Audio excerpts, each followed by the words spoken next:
pasar baru, ada rumah sakit lebih baik, air bersih, signal listriknya bagus, begitu bukan? Jadi sambil menunggu dengan sabar, akan saya cari dari segala sumber. Pak Ketua pun tadi udah mengatakan akan bantu di pusat untuk mencarikan anggaran untuk Sofifi bisa kelihatan seperti ibu kota Sofifi provinsi yang saat ini pertumbuhan ekonomi tertinggi di Indonesia. Wajah ibu kotanya beneran seperti ibu kota dan masyarakatnya sejahtera. Jadi sabar saja, kami di sini peduli dengan kesejahteraan Bapak Ibu. Tetapi pesan saya, karena orang semua bersaudara, tidak boleh bakulai. Kalau bicara baik-baik, jangan lempar-lempar, jangan berteriak, bicara baik-baik saja. Oke?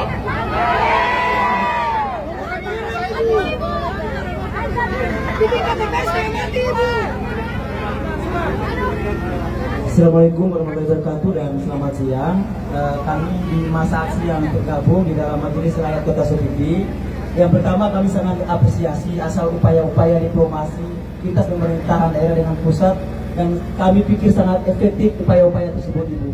Namun ada hal-hal penting yang ingin kami sampaikan juga, mudah-mudahan ini menjadi satu dorongan semangat Ibu dan juga pihak dari Komisi 2 DPRD terus bekerja intensif mengawal agenda aspirasi masyarakat yang tergabung dalam Majelis Rakyat Kota Sofifi pada hari ini. Yang pertama tadi yang disampaikan oleh Komisi 2, harus ada upaya turun dari daerah untuk melaksanakan tugas-tugas teknis semacam kesiapan sekuman dokumen untuk melengkapi agar dalam tahapan 3 tahun berjalan itu bisa intensif. Nah, itu yang pertama. Yang kedua, mungkin juga terlalu itu di selebar itu bahwa kami juga bersikeras DPRD Provinsi Maluku Takim mengusulkan pansus, karena pansus tentunya dia lebih teliti, lebih investigatif, dan kalau itu demikian terlaksana, tentunya teman-teman di pusat juga merasa mudah dalam mengawal aspirasi masyarakat di daerah, khususnya dalam upaya peningkatan status ibu kota Provinsi Maluku Utara. Untuk itu mungkin dari Ketua. Ya, baik, terima kasih. Izin Kakanda, izin Ibu Gubernur. Pertama-tama kami ingin sampaikan hasil poin ini. Sofifi menjadi ibu kota Provinsi Maluku Utara itu normanya adalah Undang-Undang 46 tahun 9 itu lex spesialis Kakanda. Lex spesialis Kakanda itu lex spesialis. Nah, ada kemudian ini karena ada muncul 4 tahun kemudian ada muncul satu undang-undang. Undang-undang itu konsekuensi dari munculnya Undang-Undang 46. Undang-Undang berapa itu? Undang-Undang nomor 1 tahun 2003 tentang pembentukan kabupaten kota, beberapa kabupaten kota di Provinsi Maluku Utara. Salah satunya Kota Tidore Kepulauan. Lalu kita membaca menilai Undang-Undang 46 sebagai bentuk lex spesialis dari kerangka menjadikan Sofifi menjadi ibu kota itu pasal 9 ayat 1 tegas. Ibu kota Provinsi Maluku Utara berkedudukan di Sofifi, absolutely, deklaratif, mengikat dan harus dilaksanakan. Ya kan? Karena itu sependapat kan? Pendapat. Yang kedua, pasal 20 ayat 2, selambat-lambatnya 5 tahun. Undang-undang 46 begitu dia bilang. Selambat-lambatnya 5 tahun, ibu kota definitif itu harus difungsikan selambat-lambatnya 5 tahun. Itu undang-undang itu dijadikan tahun 99 Kakanda. Artinya pada tahun 99 itu memerintahkan selambat-lambatnya ibu kota provinsi yang ada di situ difungsikan. Sekarang nyaris 26 tahun. Ada mandatori undang-undang yang diabaikan. Ini pembangkangan konstitusi sebetulnya. Ya.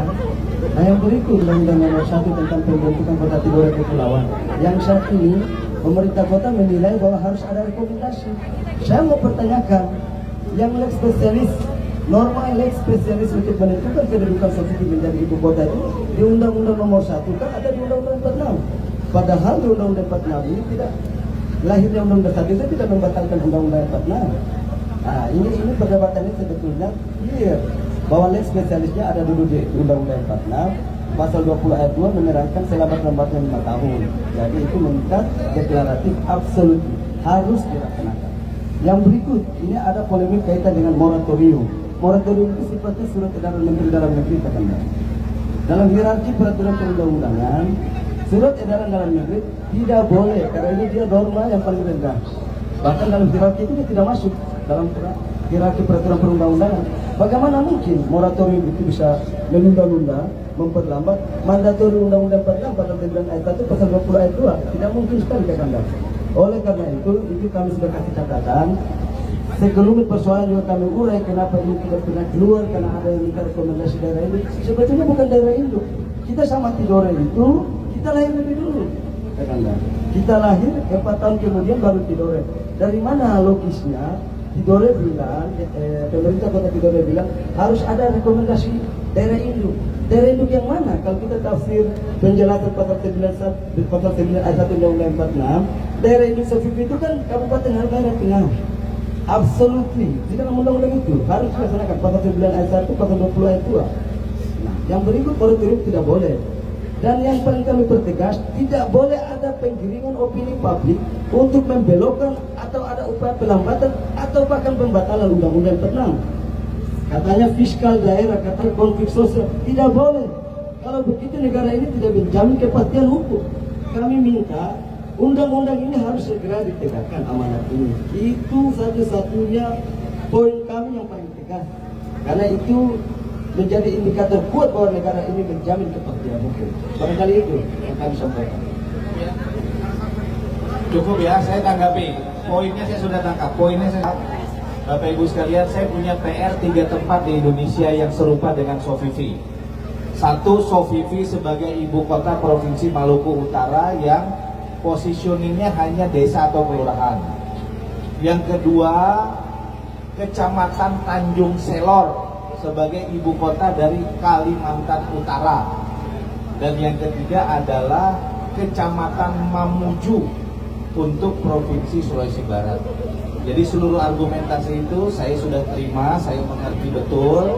Tapi izinkan kami semua bekerja di bawah sumpah naungan Undang-Undang Dasar. Izinkan kami bekerja berdasarkan step undang-undang. Saya sepakat bahwa moratorium dasarnya bukan surat edaran, tetapi yang kami kejar sekarang setelah 11 tahun Undang-Undang Pemda itu keluar, PP terkait dengan desain besarnya tak kunjung dikeluarkan. Karena itu tunggu waktu lakukan dengan sebaik-baiknya. Komisi 2 DPR RI seluruh rapatnya bisa dilihat secara live. Dan saya membuka diri untuk kita berjuang bersama-sama untuk kota Sofifi. Saya hari ini datang untuk 2 hal bersama Ibu Gubernur beserta anggota Komisi 2 yang lain. Satu, menyerap aspirasi Bapak Ibu sekalian yang sebetulnya saya sudah terima di Jakarta walaupun kita belum bertemu fisik tapi hati kita sudah tertaut. Yang kedua, Bapak Ibu sekalian, saya mencoba untuk mengupgrade dan mengakselerasi pembangunan di Sofifi dengan mengucurkan APBN ke provinsi ini. Mudah-mudahan Sofifi sebagai ibu kota memiliki wajah yang jauh lebih layak dibanding hari ini. Terima kasih, sekali lagi terima kasih atas penyampaiannya. Terakhir. Untuk Ibu Gubernur kami minta nanti kalau boleh ada arahan kepada seluruh pejabat di daerah. Kalau tidak membaca itu undang-undang, belum pernah melihat itu amanat konstitusi. Jangan dia ngomong sembarangan. Jangan dia anggap moratorium, dia bilang moratorium lagi penggorokan padahal dia tidak baca undang-undang.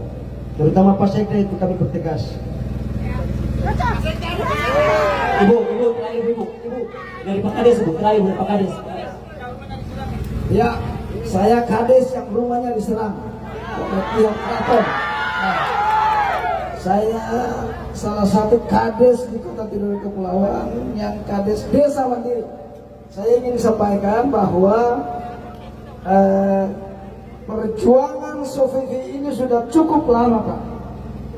Kalau kita melihat undang-undang ini, berarti perjuangan untuk meningkatkan Sofifi menjadi kota administrasi atau kota maju